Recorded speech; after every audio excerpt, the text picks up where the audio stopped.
إن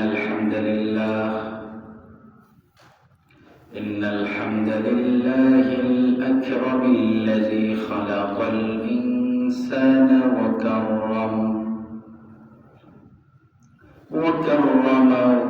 من البيان ما لم يعلم فسبحان الذي أحصى امتنانه باللسان ولا بالقلم نشهد أن لا إله إلا الله وحده لا شريك له ونشهد أن سيدنا وحبيب ربنا ومولانا محمد الذي أرسله بالحق بشيرا ونذيرا وداعيا إلى الله بإذنه وسراجا منيرا فقد قال الله تعالى في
কত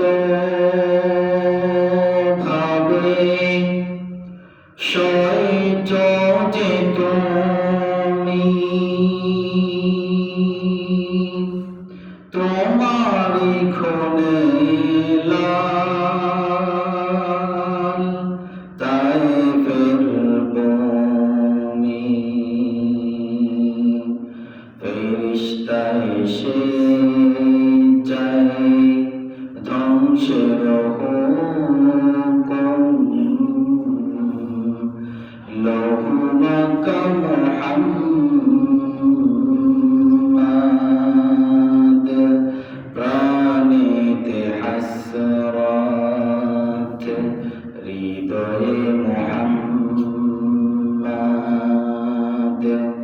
চেতনায় মুহাম্মাদ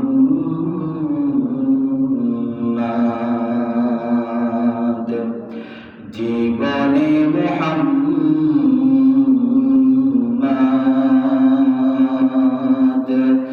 মরণে মুহাম্মাদ।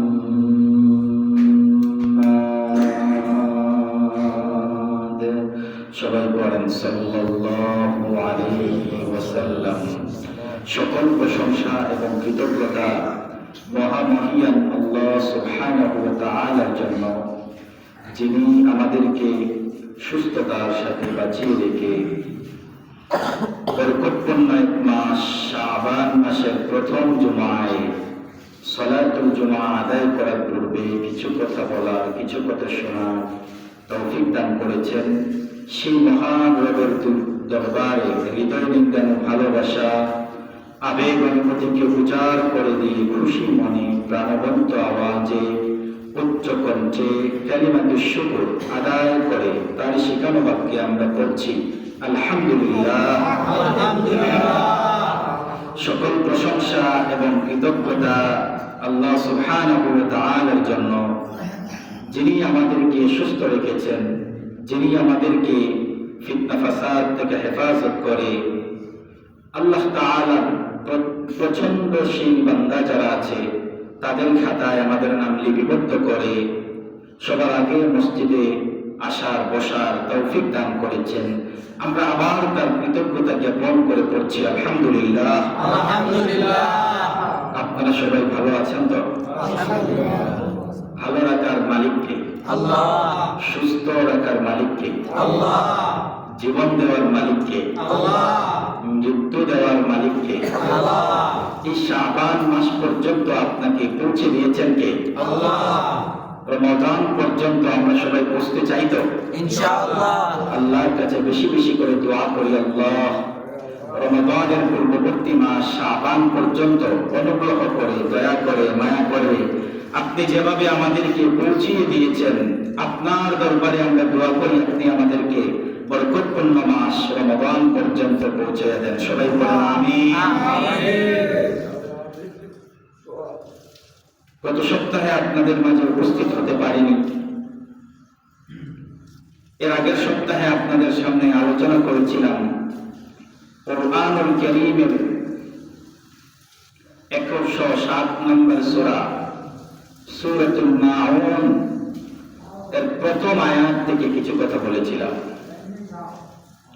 আজকে আমরা বাকি যে আয়াতগুলো আছে সেই আয়াতগুলো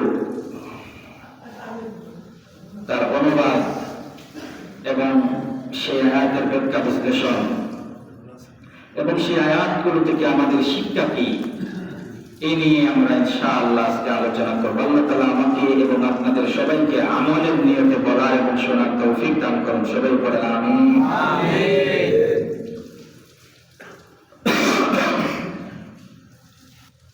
বর্তমান যে সময়টা চলতেছে আপনারা জানেন, পুরো পৃথিবীর মধ্যে এক পক্ষে ইসলাম, আরেক পক্ষে কুফর, এক পক্ষে সত্য, আরেক পক্ষে মিথ্যা।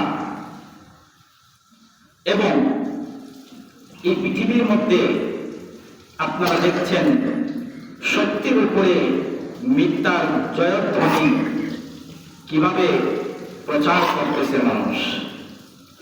সেই সময়ও আল্লাহ সুবহানাহু ওয়া তাআলা আমাদের প্রতি অনুগ্রহ করেছেন যে আল্লাহ তাআলা আমাদেরকে মুসলমানদের অন্তর্ভুক্ত করেছেন। সবাই পড়েন আলহামদুলিল্লাহ।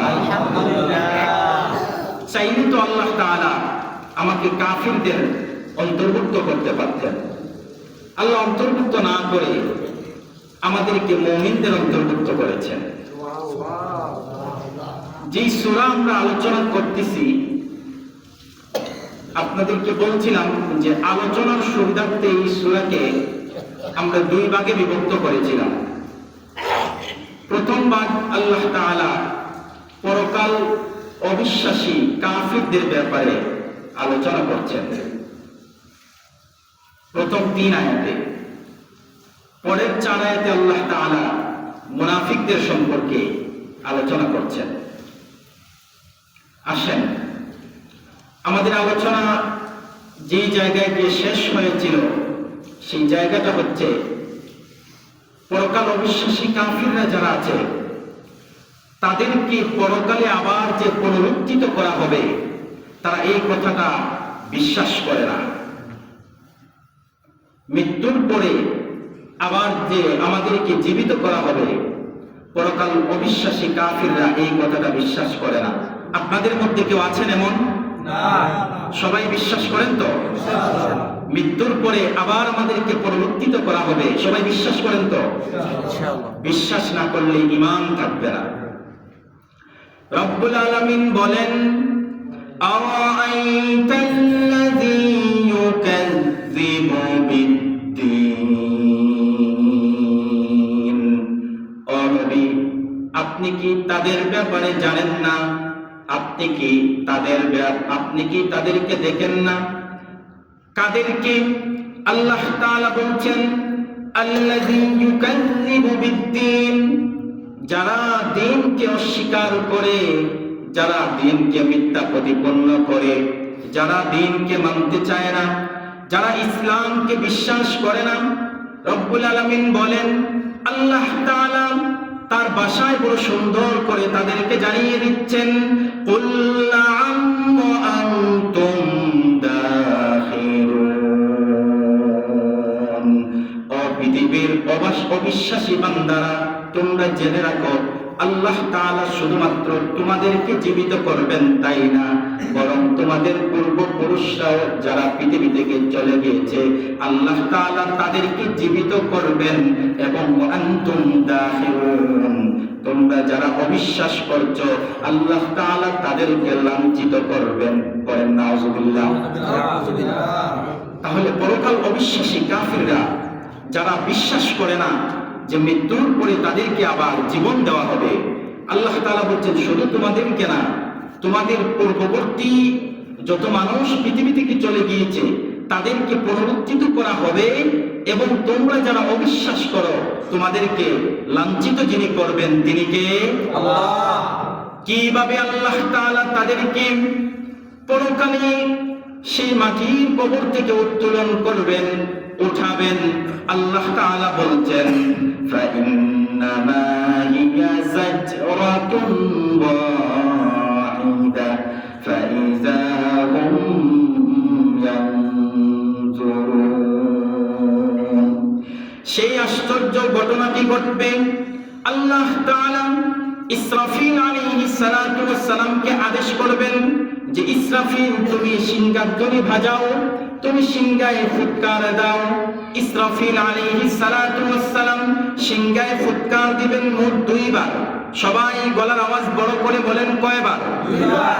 ইসরাফিল আলাইহিস সালাতু ওয়াস সালাম যখন প্রথমবার সিংহায় ফুৎকার দিবেন তখন তাদের পরিস্থিতি কি হবে? আল্লাহ তাআলা কুরআনুল কারীমের 39 নম্বর সূরা সূরাতুজ জুমারের 68 নম্বর আয়াত থেকে বলছেন, ওয়া নুফিখা ফিস সূরি ফাসা'iqa মান ফিস সামাওয়াতি ওয়া মান ফিল আরদি ইল্লা মান শাআ আল্লাহ। আল্লাহু আকবার বলেন। আল্লাহ তাআলা বলছেন একটা সিংহার ফুৎকারে আসমান সমূহ এবং জমিনে নিকৃষ্ট চরিত্রের যত লোক আছে তাদের কানগুলো ফেটে গিয়ে তারা বেহুশ হয়ে পড়ে মারা যাবে। এরপরে আল্লাহ তাআলা বলেন, পৃথিবীর মধ্যে এই মহাবিশ্বের বিষয়ে আল্লাহ সুবহানাহু ওয়া তাআলা যখন ইসরাফিল আলাইহিস সালাতু ওয়াস সালামকে সিংহার মধ্যে প্রথম ফুৎকার দেওয়ার আদেশ করবেন, তখন এই মহাকাশের মধ্যে এই মহাবিশ্বের মধ্যে যত কিছু আছে সব কিছু চূর্ণ বিচূর্ণ হয়ে যাবে, সব কিছু মেসাকার হয়ে যাবে। এরপরে আল্লাহ তাআলা বলেন, কুল্লু মান আলাইহা ফান ওয়া ইয়াবকা ওয়াজহু রাব্বিকা যুল জালালি ওয়াল ইকরাম। আল্লাহ তাআলা বলেন, পৃথিবীর মধ্যে সব কিছু ধ্বংস হয়ে যাবে, আকাশে কিছু থাকবে না, জমিনে কিছু থাকবে না। আকাশ এবং জমিন উভয়ের মধ্যে যা কিছু আছে সব কিছু চূর্ণ বিচূর্ণ হয়ে যাবে, সব কিছু লন্ডভন্ড হয়ে যাবে, মেসাকার হয়ে যাবে। শুধুমাত্র একজনের অস্তিত্ব বাকি থাকবে। গলার আওয়াজ বড় করে সবাই বলেন তো, তিনি কে? আল্লাহ তাআলা বলছেন, ওয়া ইয়াবকা ওয়াজহু রাব্বিকা যুল জালালি ওয়াল ইকরাম। সব কিছু ধ্বংস হয়ে যাবে, শুধুমাত্র আমি আল্লাহ সুবহানাহু ওয়া তাআলার অস্তিত্ব বাকি থাকবে। এবার আল্লাহ তাআলা বলছেন, যেই মানুষগুলো বিশ্বাস করে না তাদেরকে কিভাবে আল্লাহ তাআলা পরকালে তাদেরকে উত্তোলন করবেন। আল্লাহ তাআলা বলেন, পৃথিবী শেষ, আসমান শেষ, জমিন শেষ, পাহাড় মণ্ডলী শেষ, তারকারাজি শেষ, সূর্য শেষ, চন্দ্র শেষ। আপনারা যে মসজিদে বসে আজকে আলোচনাটা শুনছেন, সেই মসজিদগুলো শেষ হয়ে যাবে, আমরা সবাই যখন শেষ হয়ে যাব, এবার আল্লাহ তাআলা ইসরাফিলকে দ্বিতীয়বার ফুৎকার দেওয়ার আদেশ করবেন। রব্বুল আলামিন বলেন, সুম্মা নুফিখা ফীহি উখরা ফাইদা হুম কিয়ামুন ইয়ানজুরুন। আল্লাহু আকবার। আল্লাহ যখন ইসরাফিল আলাইহিস সালাতু ওয়াস সালামকে দ্বিতীয়বার সিংহাধ্বনি বাজানোর জন্য আদেশ করবেন, তখন মাটিতে পুঁতে আছে যত মানুষগুলো তাদের কবরগুলো টাস টাস করে ফেটে যাবে, তারা কবর থেকে উঠবে। আল্লাহর হাবিব সাল্লাল্লাহু আলাইহি সাল্লাম বলেন, ইউহশারুন নাস ইয়াওমাল কিয়ামাতি হুফাতান উরাতান গুরলাম। কিয়ামতের ময়দানে আমি আপনি আমাদের পূর্বপুরুষরা যারা আছেন, যারা এই পৃথিবী থেকে 200 বছর আগে চলে গিয়েছেন, আমার সন্তান 1000 বছর হয়তো বা পৃথিবীতে 1000 বছর আগে হয়তো বা পৃথিবী থেকে চলে গিয়েছে। আমার দাদার দাদা যারা ছিল তারা হয়তো কয়েক হাজার বছর পূর্বে পৃথিবী থেকে চলে গিয়েছেন। আল্লাহ তাআলা বলেন, ওই মানুষগুলো যখন পৃথিবী থেকে চলে যায়, চলে যাওয়ার পরে তাদের কবরগুলো হয়তো বা তাদের শরীরের হাড্ডি মাংস সব কিছুকে গিলে ফেলেছে, তাদের শরীরটা পচে গিয়েছে, তাদের শরীরের হাড়গুলো হয়তো বা মাটির সাথে মিশে গিয়েছে, তাদের শরীরে আমরা যে কাফন পরিয়ে দিয়েছিলাম সেই কাফনটার হয়তো বা এখন কোনো অস্তিত্ব নাই। কিন্তু আল্লাহ তাআলা বলেন, ইসরাফিল আলাইহিস সালাতু ওয়াস সালাম যখন দ্বিতীয়বার সিংহার মধ্যে ফুৎকার দিবেন, তখন আল্লাহ তাআলা ওই 200 বছর আগের কবরগুলোকে খুলতে পারবেন কি পারবেন না? আজ থেকে যারা 1000 বছর পূর্বে পৃথিবী থেকে চলে গিয়েছেন, আল্লাহ তাআলা তাদেরকে জীবিত করতে পারবেন কি পারবেন না? আল্লাহ তাআলা বলছেন, কিভাবে পারবেন তোমরা ভালো করে শুনে রাখো। রব্বুল আলামিন কুরআনুল কারীমের 75 নম্বর সূরা সূরাতুল কিয়ামাহ এর 37 নম্বর আয়াতে বলছেন, আলাম ইয়াকুনু ফাতাম মিন মানিয়্যিন ইউমনা। আল্লাহ তাআলা বলেন, যে আল্লাহ তোমাকে তোমার বাবা এবং তোমার মায়ের এক ফোঁটা বীর্য থেকে সৃষ্টি করতে পেরেছেন, যখন তোমার কোনো অস্তিত্ব ছিল না, যখন তুমি অস্তিত্বহীন ছিলে, যখন তুমি প্রাণহীন ছিলে, সেই আল্লাহ তাআলা যদি তোমাকে প্রাণ দিতে পারেন এবং তোমাকে একটা অস্তিত্ব দাঁড় করাতে পারেন, তাহলে দ্বিতীয়বার কি সেই আল্লাহ তোমাদেরকে আবার পুনরুত্থিত করতে পারবেন না? আল্লাহ বলছেন, আলাম ইয়াকুন নুতফাতাম মিন মানিয়্যিন ইউমনা, তুমি কি স্থূলিত এক ফোঁটা স্পাম ছিলে না? তুমি কি এক ফোঁটা শুক্রাণু ছিলে না? সেখান থেকে যেই আল্লাহ তোমাকে অস্তিত্ব দান করেছেন, সেই আল্লাহ দ্বিতীয়বার কি তোমাকে আবার সৃষ্টি করতে পারবেন না? আল্লাহ তাআলা বলছেন, যেই মানুষগুলো অহংকার করে বলে, যেই মানুষগুলো গর্ব করে বলে যে আল্লাহ তাআলা আমাদেরকে দ্বিতীয়বার সৃষ্টি করতে পারবেন না, ও নবী আপনি তাদেরকে জানিয়ে দেন, আমি তাদেরকে বলে দিচ্ছি, তারা যেন ভালো করে মনে রাখে। রব্বুল আলামিন কোরআনুল কারীমের 76 নম্বর সূরা সূরাতুদ দাহারের প্রথম আয়াতে আল্লাহ তাআলা বলছেন, হাল আতা আলাল ইনসানি হিনুম মিনাদ দাহরি লাম ইয়াকুন শাইআন মাযকুরা। আল্লাহ তাআলা বলছেন, তোমার জীবনে কি এমন একটা সময় ছিল না যে উল্লেখ করার মতো তুমি কিছুই ছিলে না? এমন একটা সময় কি আমাদের জীবনে ছিল না যখন আমাদের উল্লেখ করার মতো কিছুই ছিল না?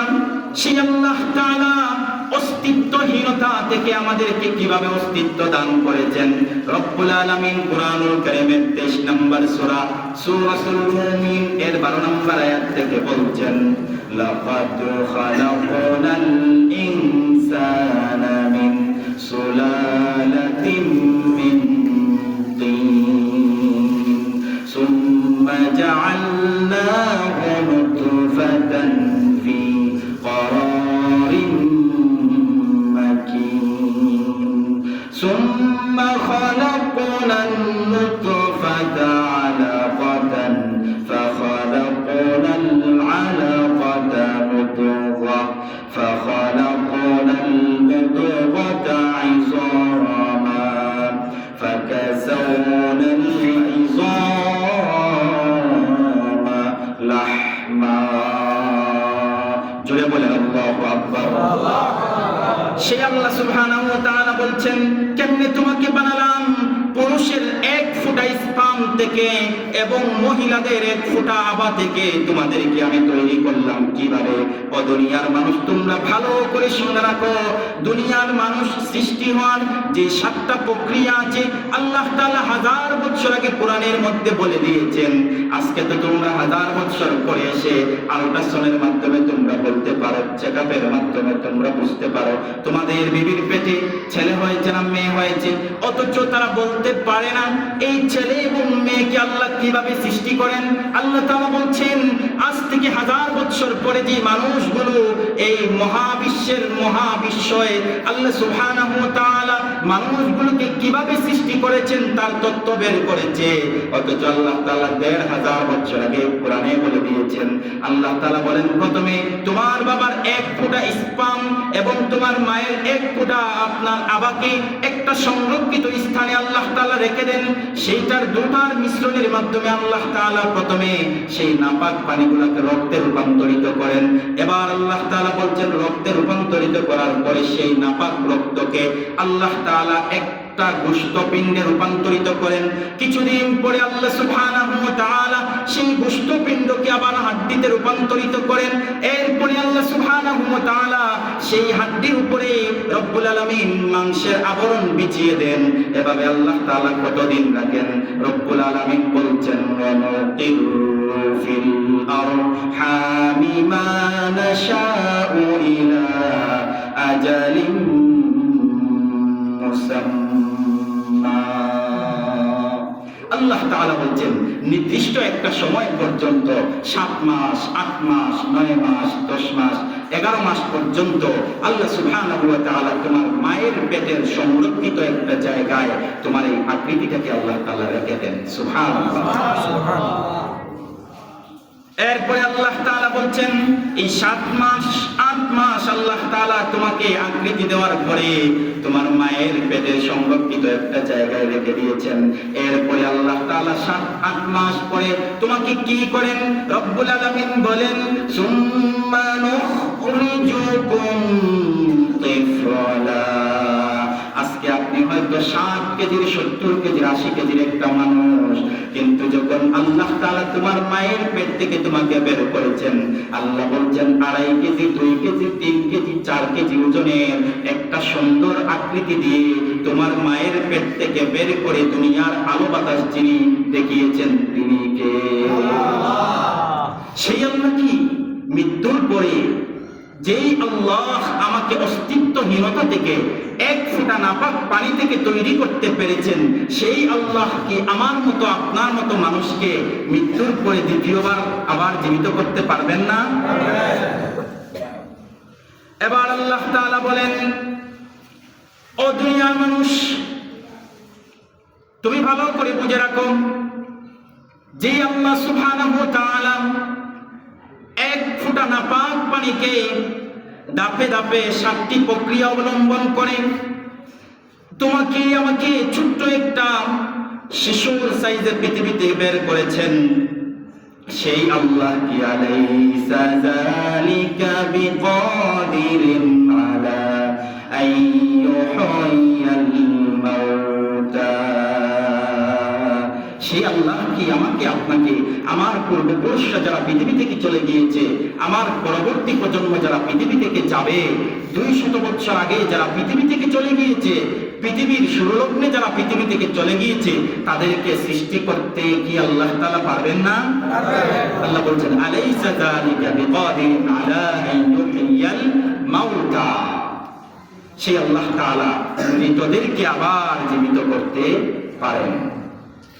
এবার আল্লাহ তাআলা বলছেন, পরকাল অবিশ্বাসী কাফিররা যারা আছে, পরকাল অবিশ্বাসী মানুষ যারা আছে, রব্বুল আলামিন বলেন তাদের স্বভাব হচ্ছে পরকাল অবিশ্বাস করার কারণে, তাদের ভিতরে আল্লাহর ভয় না থাকার কারণে তারা নামাজ ছেড়ে দেয়, তাদের ভিতরে আল্লাহ তাআলার ভয় না থাকার কারণে এমন কোন গুনাহ নাই পৃথিবীর মধ্যে যেটা তারা করে না, তাদের ভিতরে পরকালের হিসাব নিকাশ, পরকালের বিচার দিবসের প্রতি বিশ্বাস না থাকার কারণে তারা হয় টাটকা মুনাফিক, তারা হয় সুদখোর, তারা হয় জিনাখোর, তারা হয় সমাজের মধ্যে সবচেয়ে বড় জালিম, তারা হয় চাঁদাবাজ, তারা হয় জিনাখোর।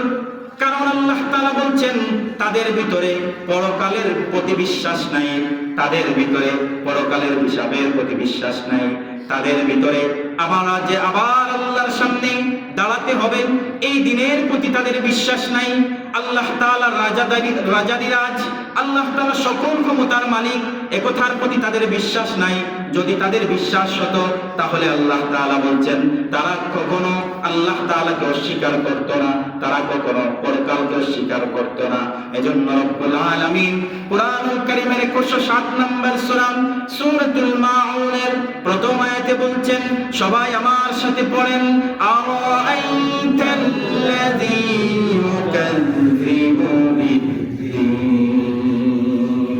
আল্লাহ তাআলা বলছেন, ও নবী, আপনি কি দেখেন না তাদেরকে যারা দ্বীনকে অস্বীকার করে? আপনি কি দেখেন না তাদেরকে যারা বিচার দিবসকে অস্বীকার করে? এবার আল্লাহ তাআলা পরকাল অবিশ্বাসী কাফির বেঈমানদের ব্যাপারে দ্বিতীয় আয়াতে তুলে ধরছেন। তাদের স্বভাব হচ্ছে 2টি। সবাই বলেন, তাদের স্বভাব কয়টি? পরকাল অবিশ্বাসী মানুষ যারা আছে, পরকাল অবিশ্বাসী কাফির যারা আছে, তাদের স্বভাব হচ্ছে 2টি। পরের আয়াতে আল্লাহ তাআলা বলছেন, সবাই আমার সাথে পড়েন, ফাযালিকাল্লাযী ইয়াদউল ইয়াতীম। প্রথম স্বভাব হচ্ছে ওই ব্যক্তিরা এতিমদের সাথে দুর্ব্যবহার করে, এতিমদের সাথে দুর্ব্যবহার করে। এতিমদের সাথে দুর্ব্যবহার করনেওয়ালা মানুষ আমার এই সমাজে নাই।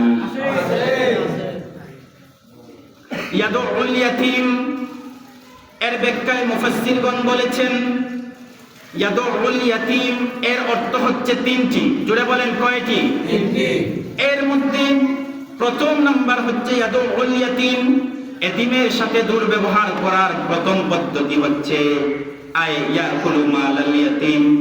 পরকাল অবিশ্বাসী কাফির মুশরিক আছে যারা, পরকালকে অবিশ্বাস করে যারা, পরকালের হিসাব নিকাশকে অস্বীকার করে যারা, তারা এতিমের মাল অন্যায়ভাবে গ্রাস করে, তারা এতিমের মাল অন্যায়ভাবে জোর জবরদস্তি করে দখল করে নেয়। তারা এতিমকে, আল্লাহ তাআলা বলছেন উচিত ছিল এতিমকে খাওয়ানোর, কিন্তু এতিমের যে সম্পদটা ছিল সেই সম্পদটা তারা খেয়ে নেয়, এতিমের উপর জোর দেখায়, ক্ষমতা দেখায়। 2 নম্বর মুফাসসিরিনগণ বলেছেন ইয়াদুল ইয়াতীমের ব্যাখ্যা হচ্ছে এতিম যখন তাদের কাছে সাহায্য চাইতে যায় তখন এতিমের গলা ধাক্কা দেয়, এতিমের গাড় ধাক্কা দেয়। 3 নম্বর ব্যাখ্যায় মুফাসসিরগণ বলেছেন ওই লোকগুলো এতিমের সাথে জুলুম করে, ওই লোকগুলো এতিমের সাথে অন্যায় আচরণ করে, ওই লোকগুলো এতিমের সাথে খারাপ ব্যবহার করে। এই হচ্ছে ইয়াদুল ইয়াতীমের 3টা ব্যাখ্যা। এবার আসেন আমরা একটা ঘটনা শুনি। শুনতে চান তো সবাই? সবাই শুনতে চান তো? ইনশাআল্লাহ। আলামুন নাবুওয়াহ একটা কিতাবের নাম। আবুল হাসান মাওয়ারিদি রাহিমাহুল্লাহ তিনি একটা ঘটনা উল্লেখ করেছেন।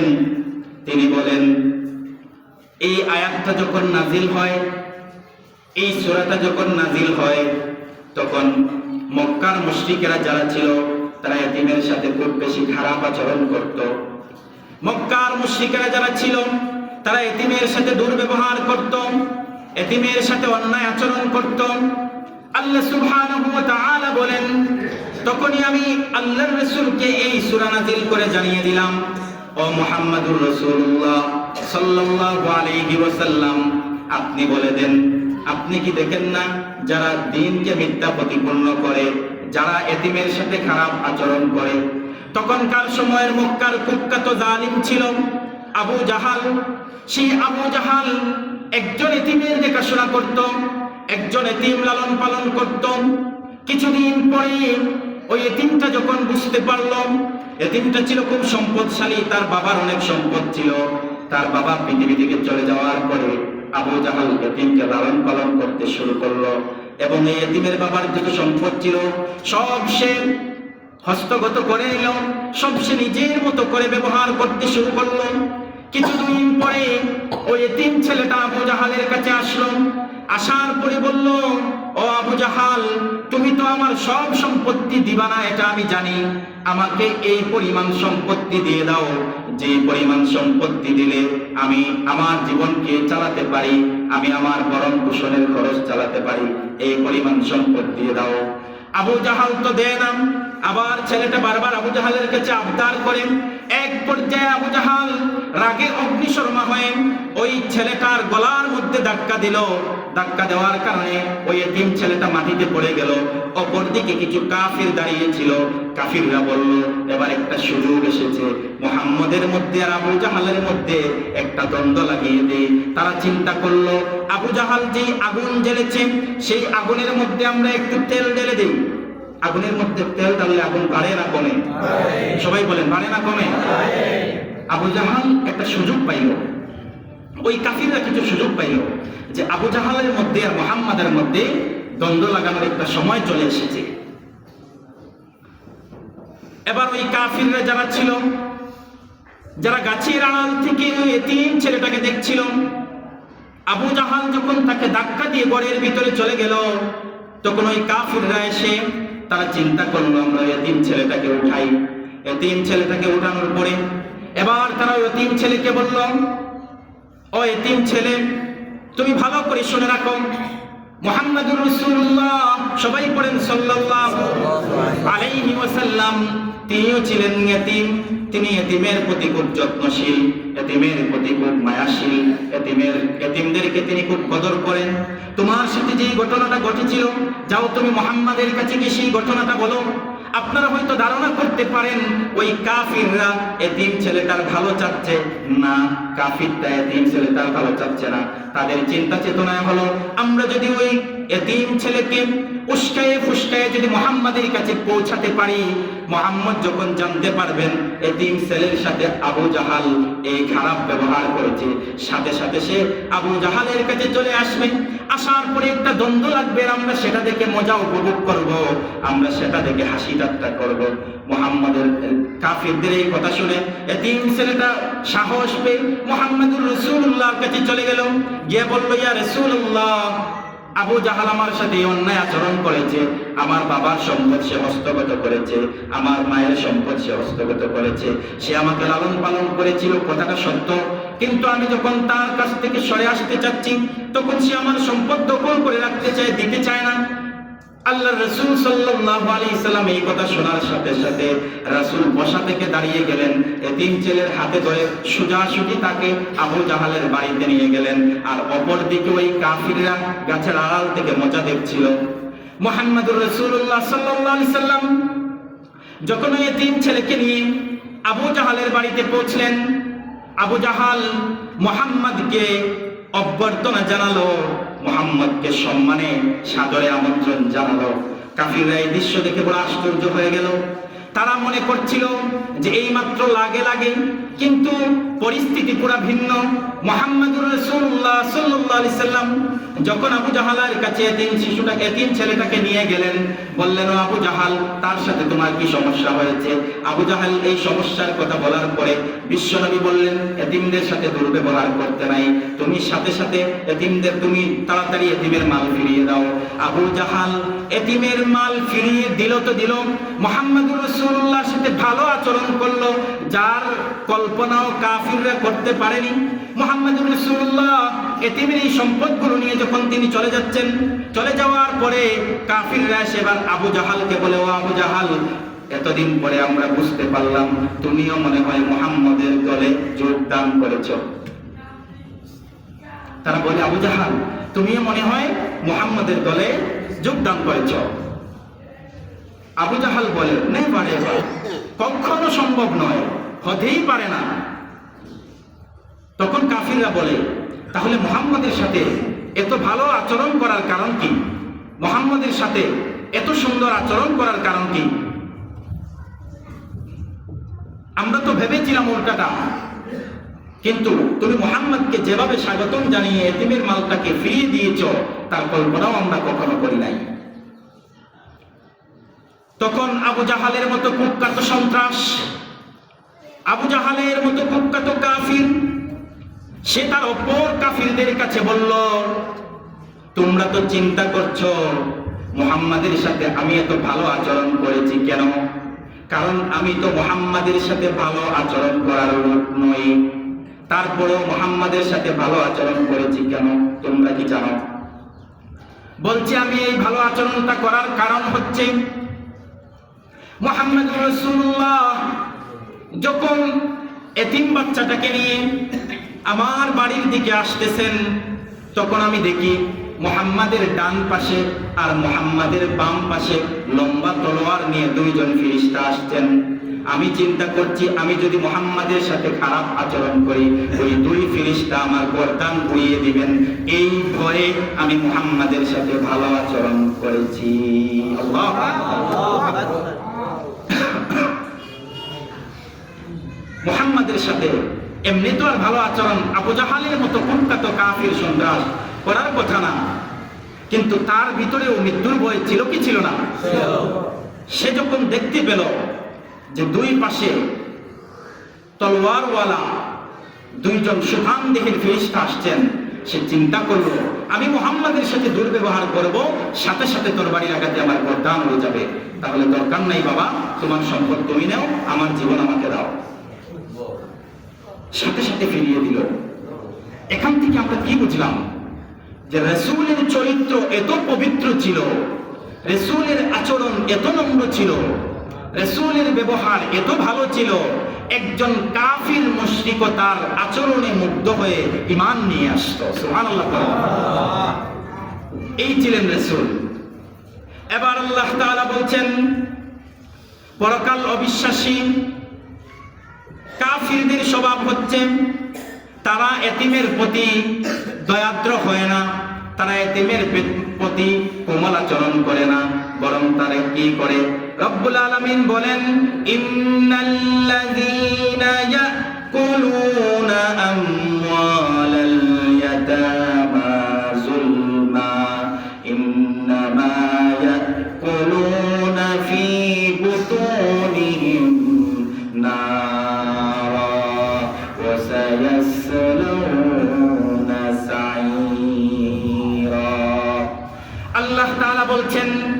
যারা এতিমের মাল অন্যায়ভাবে আত্মসাৎ করে, যারা এতিমের মাল অন্যায়ভাবে ভক্ষণ করে, যারা এতিমের মাল অন্যায়ভাবে গ্রহণ করে, আল্লাহ তাআলা বলেন তারা তাদের পেটে এতিমের মাল ঢুকায়নি, বরং তারা তাদের পেটে জাহান্নামের আগুন ঢুকিয়েছে। পড়েন নাউজুবিল্লাহ। এরপরে আল্লাহ তাআলা বলেন এতিমরা যারা আসবে, কোন সময় যদি আপনার কাছে তারা চলেও আসে, তাহলে রব্বুল আলামিনের ঘোষণা হচ্ছে ফাআম্মাল ইয়াতীমা ফালা তাকহার। আল্লাহ তাআলা বলছেন এতিম যদি তোমার বাড়িতে চলে আসে, তাহলে তুমি কখনো এতিমকে ধমক দিও না, কখনো তুমি এতিমকে তাড়িয়ে দিও না, কখনো তুমি এতিমকে তোমার বাড়ি থেকে বিতাড়িত করে দিও না। বিশ্বনবী সাল্লাল্লাহু আলাইহি সাল্লাম হাদিসের মধ্যে বলেন আমাদের সমাজের কোন মানুষ যদি এতিমের দেখাশোনা করে, এতিম লালন পালন করে, এতিমের মাথার উপরে দয়ার হাত বুলিয়ে দেন, আল্লাহর হাবিবের ঘোষণা হচ্ছে আনা ওয়াকাফিলুল ইয়াতীম ফিল জান্নাতি হাতাইন। বিশ্বনবী বলেন আমি আর এতিমের দেখাশোনাকারী যে ব্যক্তি আছে ওই ব্যক্তি জান্নাতের পাশাপাশি থাকবো। করেন সুবহানাল্লাহ। আপনি একজন এতিমকে দেখছেন, আল্লাহর হাবিবের ঘোষণা হচ্ছে এতিমকে দেখার কারণে আপনি আর আল্লাহর রাসূল জান্নাতের পাশাপাশি ঘরের মধ্যে থাকবেন। কেমন পাশাপাশি? নবীজি এই দুইটা আঙ্গুল এভাবে উঠিয়েছেন, ওঠানোর উপরে বলছেন কাহা তাই এই দুই আঙ্গুলের নিকটতা যতটুকু এতিমের দেখাশোনাকারী আর আমার জান্নাতের ঘর হচ্ছে এভাবে পাশাপাশি। তাহলে এতিমের প্রতি ভালো আচরণ করবো তো আমরা ইনশাআল্লাহ, সবাই করবেন তো ইনশাআল্লাহ। এবার আসেন বিশ্বনবী সাল্লাল্লাহু আলাইহি সাল্লাম এর এক সাহাবী, তিনি এসে রাসূলকে বললেন ওগো নবীজি আমার অন্তরটা বড় শক্ত হয়ে গিয়েছে, আমার চোখ দিয়ে পানি পড়ে না, অন্তরটা নরম হয় না, চোখের পানি বের করে আপনার দরবারে যদি আমি কাঁদতে চাই তারপর চোখ দিয়ে পানি আসে না।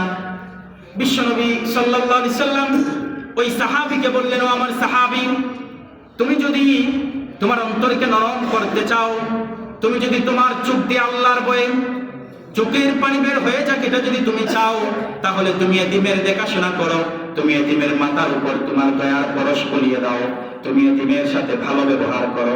এতিমের সাথে ভালো ব্যবহার করলে দিলকে যিনি নরম করে দিবেন তিনি কে? আল্লাহ। আল্লাহ তাআলা এরপরে বলছেন পরকাল অবিশ্বাসী কাফিরদের আরেকটা স্বভাব হলো ওয়ালা ইয়াহুদ্দু আলা তুআমিল মিসকিন। আল্লাহ তাআলা বলছেন এদের আরেকটা স্বভাব হচ্ছে তারা নিজেরাও মিসকিনদেরকে খাওয়ায় না এবং অন্যদেরকেও মিসকিনদেরকে খাওয়ানোর প্রতি উৎসাহ প্রদান করে না। নিজেরা তো খাওয়ায় না, কোনো সমস্যা নাই, কিন্তু আরেকজন ব্যক্তিকে মিসকিনকে খাওয়ানোর প্রতি উৎসাহ প্রদান করে না। ইসলাম এমন একটি জীবন ব্যবস্থা, ইসলাম ভারসাম্যহীন জীবন ব্যবস্থাকে পছন্দ করে না। ইসলাম এটা পছন্দ করে না যে আপনি পেট ভরে খাবেন, আপনি ভালো খাবেন আর আপনার প্রতিবেশী না খেয়ে অভুক্ত থাকবে। ইসলাম ভারসাম্যহীন জীবন চায় না, ইসলাম ভারসাম্যপূর্ণ একটা জীবন চায়। ইসলাম চায় আপনিও খান, আপনার প্রতিবেশী যারা আছে তারাও যেন খায়। এজন্য আল্লাহ তাআলা ধনী যাদেরকে বানিয়েছেন, আল্লাহ বলছেন তুমি তোমার সম্পদ পেয়ে অহংকারী হয়ে যেও না, তুমি সম্পদ পাওয়ার পরে তোমার পার্শ্ববর্তী লোককে ভুলে যেও না।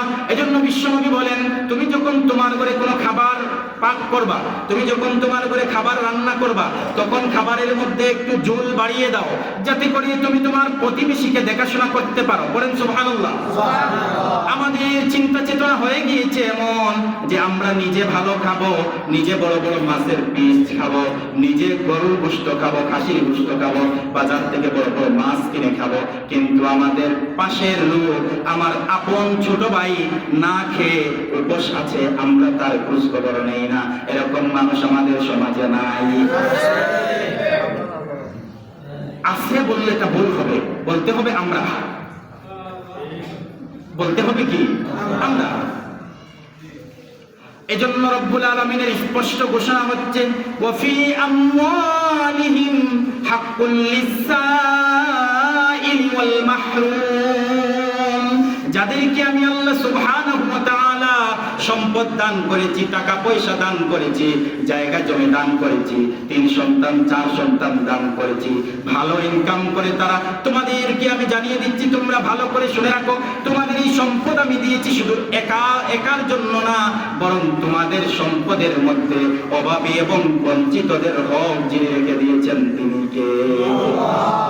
আল্লাহ বলছেন তোমাদেরকে সম্পদ দিয়েছি এবং তোমাদের সম্পদের মধ্যে অভাবী এবং বঞ্চিতদের হক রেখে দিয়েছি। এরপরে আল্লাহ সুবহানাহু ওয়া তাআলা বলেন তাদের আরেকটা স্বভাব হচ্ছে, পরকাল অবিশ্বাসী লোক যারা আছে তাদের আরেকটা স্বভাব হচ্ছে, রব্বুল আলামিন কুরআনুল কারীমের সূরাতুল ফাজর এর 17 নম্বর আয়াতে বলছেন কাল্লা বাল্লা তুকরিমুনাল ইয়াতীম ওয়ালা তাহাদ্দুনা আলা তুআমিল মিসকিন। পরকাল অবিশ্বাসী লোকদের আরেকটা স্বভাব হচ্ছে কাল্লা বাল্লা তুকরিমুনাল ইয়াতীম, তারা এতিমদেরকে সম্মান দেয় না। আচ্ছা বলেন তো, এতিমদেরকে সম্মান দেওয়ার কথা বলেছেন কে? আল্লাহ। এতিমদেরকে সম্মান দিয়েছেন আমার নবী মুহাম্মদ। সবাই পড়েন সাল্লাল্লাহু। আমার নবী ছিলেন ইতিম। আমার নবী কেমন এতিম ছিলেন? আমার নবী জন্মের পরে বাপ হারা এতিম হয়ে গিয়েছেন। এরপরে জন্মের পরে যখন হালিমাতুস সাদিয়ার ঘর থেকে বের করেন 6 বছর বয়সে আমার নবী মা হারা এতিম হয়ে গিয়েছেন। 8 বছর বয়সে আমার নবী চাচা হারা এতিম হয়ে গিয়েছেন। আমার নবীর একমাত্র আশ্রয়ের স্থল ছিল দাদা। শেষ পর্যন্ত তার দাদাও চলে গেলেন, চাচাও চলে গেলেন। বিশ্বনবী সাল্লাল্লাহু আলাইহি ওয়াসাল্লাম নিজেও এতিম ছিলেন। এই জন্য বিশ্বনবীর স্পষ্ট ঘোষণা হচ্ছে এতিমের দেখাশোনাকারী ব্যক্তি আর আমার ঠিকানা জান্নাতে হবে, রবের পাশাপাশি। সুবহানাল্লাহ। এবার আল্লাহ তাআলা, আপনি যদি নিজেকে মুমিন দাবি করেন, আপনি যদি নিজেকে ঈমানদার সাব্যস্ত করতে চান, আপনি যদি মনে করেন আপনি মুসলমান, ইসলামের ছায়াতলে আছেন, তাহলে এতিমের সাথে আপনার ব্যবহার কেমন হবে আল্লাহ তাআলা আপনাকে শিখিয়ে দিচ্ছেন। ওয়ায়ুতঈমুনাত তুআমা আলা হুব্বিহি মিসকিনান ওয়া ইয়াতীমান ওয়া আসীরা। আল্লাহু আকবার বলেন। আল্লাহ তাআলার ঘোষণা হচ্ছে ওয়ায়ুতঈমুনাত তুআমা আলা হুব্বিহি, একজন মুমিনের খাবারের প্রতি আগ্রহ থাকার পরেও, খাবারটা তার কাছে প্রিয় হওয়া সত্ত্বেও, খাবারটা ভালো হওয়া সত্ত্বেও সে নিজের জন্য বিসর্জন দেয়। কারণ সে এতিমকে খাওয়ায়, মিসকিনকে খাওয়ায়, বন্দীদেরকে খাওয়ায়। এটা হচ্ছে মুমিনের গুণ। আল্লাহর স্পষ্ট ঘোষণা হচ্ছে মুমিনের স্বভাব হবে নিজের কাছে খাবারটা প্রিয় হওয়া সত্ত্বেও সে না খেয়ে এতিমকে দেখে, মিসকিনকে দেখে এবং বন্দীদেরকে দেখে। এরপরে আল্লাহ তাআলা বলেন এই যে সে খাওয়ায় এতিমদেরকে, মিসকিনদেরকে এবং বন্দীদেরকে, কি জন্য খাওয়ায়? হয়তোবা হতে পারে সে সামনে ইলেকশনে দাঁড়াবে, এই জন্য যদি সে খাওয়ায় তাকে ভোট পাওয়ার জন্য। আল্লাহ বলেন এই খাবারটা আল্লাহর কাছে কবুল হবে না। আপনি হয়তো জনপ্রতিনিধি হবেন, এজন্য চিন্তা করলেন আমি মানুষকে ভালো করে খাওয়াই, রাস্তাঘাটের কাজ করি, মসজিদে বেশি বেশি দান সদকা করি, মাহফিলের ব্যবস্থা আমি করে দেই। আল্লাহ বলেন তোমার যদি উদ্দেশ্য আল্লাহকে সন্তুষ্ট ছাড়া ভিন্ন কোনো উদ্দেশ্য থাকে, তাহলে তোমার সেই খাওয়ানোটা কবুল হবে না। একজন মুমিন সে আল্লাহকে শুধুমাত্র খুশি করার জন্য এতিমকে খাওয়াবে, মিসকিনকে খাওয়াবে, বন্দীকে খাওয়াবে। এজন্য আল্লাহ তাআলা বলেন ইন্নামা নুতঈমুকুম লিওয়াজহিল্লাহি লা নুরিদু মিনকুম জাযাআন ওয়ালা শুকুরা। আল্লাহ বলেন মুমিনদের স্বভাব হচ্ছে তারা এতিম, মিসকিন এবং বন্দীদেরকে খাওয়াবে। কেন? তারা বলছে লা নুরিদু মিনকুম জাযাআন ওয়ালা শুকুরা, আমরা তাদের কাছ থেকে কোনো প্রতিদানও চাই না এবং তাদের কাছ থেকে কোনো কৃতজ্ঞতাও চাই না। একমাত্র কাকে সন্তুষ্ট করার জন্য খাওয়াবে? আল্লাহকে সন্তুষ্ট করার জন্য খাওয়াবে। এবার শেষের 4 আয়াত সংক্ষিপ্ত। তাহলে প্রথম 3 আয়াতে আল্লাহ তাআলা পরকাল অবিশ্বাসী কাফিরদের কথা আলোচনা করেছেন। শেষের 4 আয়াতে আল্লাহ তাআলা মুনাফিকদের আলোচনা করছেন। কাদের আলোচনা? সবাই বলেন কাদের আলোচনা? এখন আপনারা যদি আমাকে প্রশ্ন করেন যে হুজুর মুনাফিক কারা, তাহলে শুনে রাখেন, আপনি যদি হিন্দু দেখতে চান তাহলে পার্শ্ববর্তী দেশ আপনি ইন্ডিয়ায় চলে যান। আপনি যদি ইহুদি খ্রিস্টান দেখতে চান তাহলে আমেরিকা ইসরায়েল আপনি চলে যান। আপনি যদি বৌদ্ধ দেখতে চান মায়ানমার চলে যান। কিন্তু আপনি যদি মুনাফিক দেখতে চান তাহলে সৌদি আরবেও গেলেও লাভ হবে না, বাংলাদেশে থাকলেও লাভ হবে না, ইন্ডিয়ায় গেলেও লাভ হবে না, পাকিস্তান গেলেও লাভ হবে না, এরপরে আপনার আমেরিকায় গেলেও লাভ হবে না, ইসরায়েলে গেলেও লাভ হবে না। কারণ মুসলমান যেখানে আছে, মুসলমানি চরিত্রে গাপটি মেরে মুনাফিকও সেখানে আছে। কথা বলেন ঠিক কিনা? এই জন্য তো আপনি খেয়াল করে দেখেন, আল্লাহ তাআলা কোরআনে কাফিরদের আলোচনা করেছেন, মুমিনদের আলোচনা করেছেন, মুনাফিকদের আলোচনা করেছেন। কথা বুঝেন? কাফিরদের আলোচনা আল্লাহ করতে মাত্র 2 লাইনে শেষ করে দিয়েছেন, কিন্তু মুনাফিকদের আলোচনা করতে গিয়ে আল্লাহ তাআলা লম্বা একটা সূরা নাযিল করে মুনাফিকদের পরিচয় জাতির সামনে তুলে দিয়েছেন। মুনাফিকদের স্বভাব কেমন হবে? আল্লাহ তাআলা সূরাতুল মাউন এর 4 নম্বর আয়াতে বলছেন, ফাওয়াইলুল লিল মুসাল্লিন আল্লাযীনা হুম আন সালাতিহিম সাহুন। আল্লাহ তাআলা বলছেন ওই নামাজিরা ধ্বংস। কি বলছেন? নামাজ পড়ার পরেও কিছু মানুষ ধ্বংস হবে। আল্লাহ তাআলা বলছেন ওই নামাজিরা ধ্বংস। আল্লাযীনা হুম আন সালাতিহিম সাহুন, যারা তাদের নামাজে উদাসীন হয়ে নামাজ পড়ে, যারা নামাজের মধ্যে গাফিল থাকে, যারা নামাজটাকে তাড়াতাড়ি পড়ে, যারা রুকু সাজদাকে ধীরস্থিরে পড়ে না, যারা রুকু সাজদাকে তাড়াতাড়ি করে, নামাজের মধ্যে আসার পরে তাদের স্বভাব হচ্ছে ইমাম সাহেব যদি একটু লম্বা রুকু দেয়, একটু লম্বা সাজদা দেয়, পিছন থেকে এরকম মুসল্লি আছে না নাই? ইমাম সাহেবকে সতর্ক করে বলে যে নামাজ লম্বা হয়ে যাচ্ছে, আপনি একটু সংক্ষিপ্ত করেন, ছোট করেন। আল্লাহ তাআলা এদেরকে বলছেন ওই নামাজিও ধ্বংস। আল্লাহ কি বলছেন বলেন? ওই নামাজিও ধ্বংস। 5 শ্রেণীর মানুষ নামাজের ব্যাপারে উদাসীন। কয় শ্রেণীর মানুষ? জোরে বলেন, কয় শ্রেণীর মানুষ? মুফাসসিরিনে কিরাম বলেছেন 1 নাম্বার হচ্ছে নিয়মিত নামাজ আদায় করে না যারা। আল্লাহ তাআলার ভাষায় মুনাফিক হলো তারা নামাজ পড়ে কিন্তু নিয়মিত নামাজ আদায় করে না। এরকম মুসল্লি আমাদের সমাজে নাই? বলেন, এরকম আমাদের সমাজে নাই? এবার অনিয়মিত নামাজি, এদের ব্যাপারে মুফাসসিরিনে কিরাম বলেছেন অনিয়মিত নামাজি হচ্ছে আবার 5 প্রকার। কয় প্রকার? 1 প্রকার নামাজি হচ্ছে সাপ্তাহিক নামাজি। কি নামাজি? সবাই বলেন কি নামাজি? এরা পুরো সপ্তাহের কোনো খোঁজ খবর নাই, শুক্রবারে মসজিদে চলে আসে। এই মানুষগুলোর দ্বারা ইসলামের ক্ষতি হয় বেশি। 2 নাম্বার বলছেন মাসিক নামাজি, সারা বছর জমাও নাই, 5 ওয়াক্ত নামাজও নাই, কিন্তু রমজান মাস আসার পরে দেখবেন সবার আগে টুপি পরে, পাঞ্জাবি পরে, হাতে তাসবিহ নিয়ে মসজিদে ইমাম সাহেবের পিছনে। এরকম অনিয়মিত নামাজি, মাসিক নামাজি আমাদের সমাজে নাই? আরেক প্রকার নামাজি হচ্ছে বাৎসরিক নামাজি। এদের কাজ হচ্ছে দেখবেন শুধুমাত্র 2 ঈদের নামাজ পড়ে। 2 ঈদ ছাড়া এদের কোনো রমজান নাই, এদের রমজানের বাহিরে শাবান মাসও নাই, রজব মাসও নাই, জুমাও নাই, 5 ওয়াক্ত নামাজও নাই। আবার কিছু মুসল্লি দেখবেন এরাও হচ্ছে অনিয়মিত নামাজি, যাদের কাজ হচ্ছে নির্দিষ্ট দিন শুধু নামাজ পড়া, নির্দিষ্ট দিন শুধু নামাজ পড়া। দেখবেন শবে বরাতের দিন সবার আগে লম্বা টুপি পরে, লম্বা জুব্বা পরে, উপরে একটা চাদর দিয়ে, হাতের মধ্যে একটা লম্বা 10 হাত লম্বা তাসবিহ নিয়ে মসজিদে সবার আগে হাজির। এরকম মুসল্লি আছে না নাই? লাইলাতুল কদরের দিন দেখবেন মসজিদে সবার আগে সে হাজির, সারা বছর তার কোনো খোঁজ খবর নাই। আর 5 নাম্বার প্রকার নামাজি হচ্ছে এরা হচ্ছে শুধুমাত্র জানাজার নামাজি। এরকম নামাজি আছে না নাই? কারণ হচ্ছে জানাজার নামাজে যদি আমি যাই, এলাকার গণ্যমান্য ব্যক্তিরা উপস্থিত হবেন এবং তাদের সামনে 2-4টা বক্তৃতা করা যাবে, এরকম মন মানসিকতা মুসল্লি আমাদের সমাজে আছে না? এই 5 প্রকার নামাজি রাসূল বলেছেন এরা হচ্ছে অনিয়মিত নামাজি। এদের ব্যাপারে রব্বুল আলামিন বলেন এরা তো মুমিন না, এরা হচ্ছে মুনাফিক। তাহলে মুমিন কারা?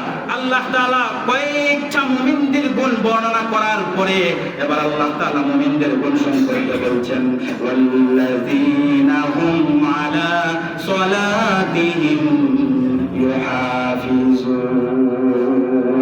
আল্লাহ তাআলা বলছেন মুমিন হচ্ছে তারা, নামাজে যত্নবান যারা, মুমিন হচ্ছে তাহলে ওই যে 5 প্রকার অনিয়মিত নামাজীদের কথা বললাম, তারা মুমিন না মুনাফিক?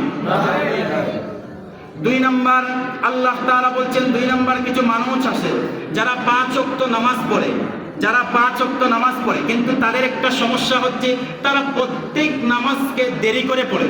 এরকম নামাজি আছে না নাই? তারা কিন্তু 5 ওয়াক্ত নামাজ পড়ে, মিস দেয় না। জোহরও পড়ে, আসরও পড়ে, ফজরও পড়ে, মাগরিবও পড়ে, এশাও পড়ে, কিন্তু তাদের স্বভাব হচ্ছে প্রত্যেক নামাজকে দেরি করে পড়া। এই কাজটা পুরুষের চাইতে মহিলাদের বেশি হয়। কারণ মহিলারা দেখবেন জোহর এবং আসরকে দেরি করে পড়ে। তার কারণটা হচ্ছে জোহরের সময় খানা পিনা রান্না করতে হয়, না হলে আপনার আমার লাঠির বাড়ি তার পিঠের উপরে পড়বে। এজন্য এই ভয়ে সে নামাজকে দেরি করে। আর এই দেরি করার কারণে হয়তো বা গোসল টোসল করে আসতে আসতে তার জোহরের নামাজটা দেরি, যার কারণে তার আসরের নামাজটাও দেরি হয়ে যায়। আবার আমাদের সমাজে কিছু পুরুষ আছে দেখবেন আসরের সময় ঘরের বাজার করার জন্য হয়তো বা বাজারে যায়, কিন্তু প্রতিমধ্যে তার আসরটা কাজা হয়ে যায়। এরকম মুসল্লি আছে না নাই? তাহলে আল্লাহ বলছেন এই নামাজিরাও ধ্বংস, যারা প্রত্যেক দিন নামাজকে দেরি করে পড়ে। অথচ বিশ্বনবী সাল্লাল্লাহু আলাইহি সাল্লাম বলে দিচ্ছেন ওই ব্যক্তিরা হচ্ছে মুনাফিক। দেরি করে নামাজ পড়ে যারা, আল্লাহর হাবিবের ঘোষণা হচ্ছে তিলকা সালাতুল মুনাফিকি ইয়াজলিসু ইয়ারকুবু শামসা হাত্তা ইযা কানা বাইনা কারনাই শাইতান ফামা ফানাফার আরবান লা ইয়াযকুরুনাল্লাহা ইল্লা কালিলা। ওই ব্যক্তিদের স্বভাব বলতে গিয়ে বিশ্বনবী সাল্লাল্লাহু আলাইহি সাল্লাম বলেন এদের স্বভাব হচ্ছে, এদের একটা কাজ হচ্ছে এরা আসরের নামাজের জন্য মসজিদে আসে না, বাড়িতে বসে বসে শুধু থাকাই থেকে সূর্যটা কখন অস্ত যায়, যখন সূর্য একবারে লাল বর্ণ হয়ে অস্ত যাওয়ার উপক্রম হয়ে যায় তখন দৌড় দিয়ে গোসলখানায় গিয়ে অজুটা করে মসজিদে এসে মুরগির দানার মতো টুকর টুকর দিয়ে নামাজ পড়ে। এরকম মুসল্লি আছে না নাই? আল্লাহর হাবিব বলছেন লা ইয়াযকুরুনাল্লাহা ইল্লা কালিলা। ওই নামাজীদের নামাজে আল্লাহর জিকির একেবারে কম হয়, একেবারে অল্প হয়। এরপরে 2 আয়াতে বিশ্বনবী সাল্লাল্লাহু আলাইহি ওয়াসাল্লাম বলে দিচ্ছেন আল্লাযীনা হুম ইউরাউন। যারা যে কোনো কাজ যেটা একমাত্র আল্লাহর জন্য হওয়ার কথা সেই কাজটা তারা মানুষকে দেখানোর জন্য করে। এরকম মানুষ আছে না নাই? সামনে রমজান মাস আসতেছে, দেখবেন কিছু মানুষ যাকাত দিবে,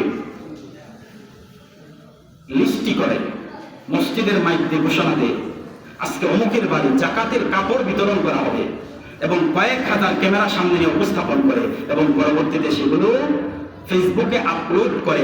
উদ্দেশ্য একটাই, মানুষ যেন তাকে দানবীর বলে। আছে না নাই? সর্বশেষ কথা বলছে ওয়ায়ামনাউনাল মাউন। আল্লাহর ঘোষণা হচ্ছে আমাদের সমাজে এমন কিছু মানুষ আছে যারা গৃহস্থলের প্রয়োজনীয় দ্রব্য অন্যকে দিতে কৃপণতা করে। উদাহরণস্বরূপ আপনার বউয়ের কাছে আপনার ভাইয়ের বউ আসছে, তার ঘরে হয়তো বা কোনো কারণে মেসটা শেষ হয়ে গিয়েছে, সে আসছে ভাবি আপনার মেসটা একটু দেন, আমি আগুন ধরে দিয়ে দিব, কিন্তু না করে দেয় নাই, গ্যাস নাই, মেসের কাঠি নাই, এটা বলে বিদায় দিয়ে দেয়। আছে না? আছে না? এরকম মহিলারা আছে না? এরকম পুরুষ আছে না? তাহলে এই হচ্ছে 7 আয়াত। এবার সর্বশেষ কথা, 7 আয়াত থেকে আমাদের শিক্ষা কি? এক কথায় আল্লাহ তাআলা বলছেন এই সূরার প্রথম আয়াত থেকে আমাদের শিক্ষা হচ্ছে আল্লাহর হিসাব সব সময় অন্তরে রাখা, পরকালে যে আবার আমাদেরকে উঠতে হবে এবং আল্লাহর সামনে হিসাবের কাজ করে দাঁড় হতে হবে, এই কথাটা অন্তরে রাখা। সবাই পারবেন তো ইনশাআল্লাহ? পরকালের হিসাব নিকাশকে সবাই বিশ্বাস করেন তো ইনশাআল্লাহ? 2 নম্বর আয়াতে হচ্ছে এতিমদের সাথে দুর্ব্যবহার করা যাবে না। 3 নাম্বার হচ্ছে মিসকিনরা যারা আছে, অসহায় যারা আছে, তাদেরকে আপনিও খাবার খাওয়াবেন এবং অন্যকেও খাবার খাওয়াতে উৎসাহ প্রদান করবেন। 4 নাম্বার হচ্ছে নামাজি কোনো প্রকার অলসতা করা যাবে না। 5 নাম্বার লোক দেখানো কোনো কাজ করা যাবে না। 6 নাম্বার নামাজি তাড়াহুড়া করা যাবে না। নামাজের মধ্যে খুজু নিয়ে আসতে হবে। নামাজ একমাত্র হবে কার জন্য? আর সর্বশেষ আয়াত হচ্ছে আমাদের কাছে কেউ যদি কিছু চায় আর সেটা যদি আমার কাছে থাকে, দেওয়ার সামর্থ্য যদি থাকে, তাহলে মানুষকে আমরা না করে দিব।